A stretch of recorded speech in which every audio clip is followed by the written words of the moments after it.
చిరంజీవి అనేది ఎలాగ మీ జీవితంలో? చిరంజీవి గారు అనేది శర్వానంతుడి ద్వారా వచ్చిందనమాట. హ్మ్. శర్వాన్న లేదు ఆయన మీద ఫ్యానిజం గాని ఇదంతా. అది ఆప్షన్ అదేముంటదండి. ఆప్షన్ లేదా? చిరంజీవి గారంటే ఇంక అదంతే. అయ్యో! అసలు ఆ! కొన్ని కొన్ని అడగకూడదండి. సో, చిరంజీవి గారంటే ఇంక అది. సో, చిరంజీవి గారికి నువ్వు సెపరేట్‌గా ఏమైనా ఫ్యాన్ బేస్ ఉందా అనేసి ఎవరిని అడగకూడదు మనం. ఎవడైనా చిరంజీవి గారి అభిమాని. అంతే. దాని తర్వాత ఇంకెవరైనా ఉంటే ఎక్స్, వై, జెడ్‌లు అనేసి వస్తాయి.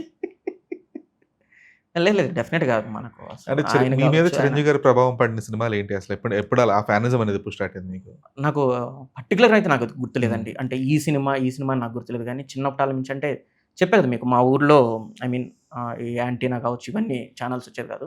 సినిమా చూడడం కోసం మా ఊరు నుంచి ఒక 2½ కిలోమీటర్ వెళ్ళేవాడిని.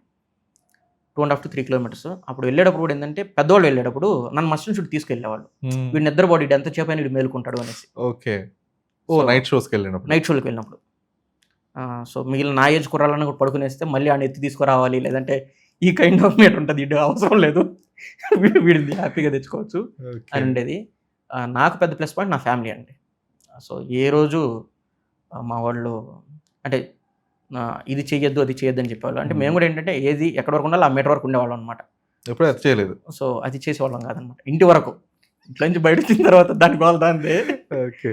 సో, దానివల్ల ఏం ఉండేది కాదు.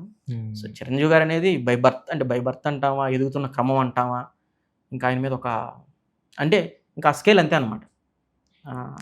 నేనెప్పుడు ఫేవరెట్ హీరో ఎవరు అంటే చిరంజీవి ఇంకేమైనా ఆప్షన్స్ ఏమన్నా ఇది మీటర్. ఓకే. సో, అంటే మళ్ళీ ఇప్పుడు ఆ జనరేషన్ దాటిన దాని తర్వాత వస్తున్న జనరేషన్‌లో వేరే వేరే వాళ్ళు ఉన్నారు గానీ, సో, చిరంజీవి గారి కాడికి వచ్చేపాటికి ఇంకా ఆయన. లేదు. ఒక తరం మొత్తానికి ఆయనే. హ్మ్. అసలు అందులో డౌట్ లేదు.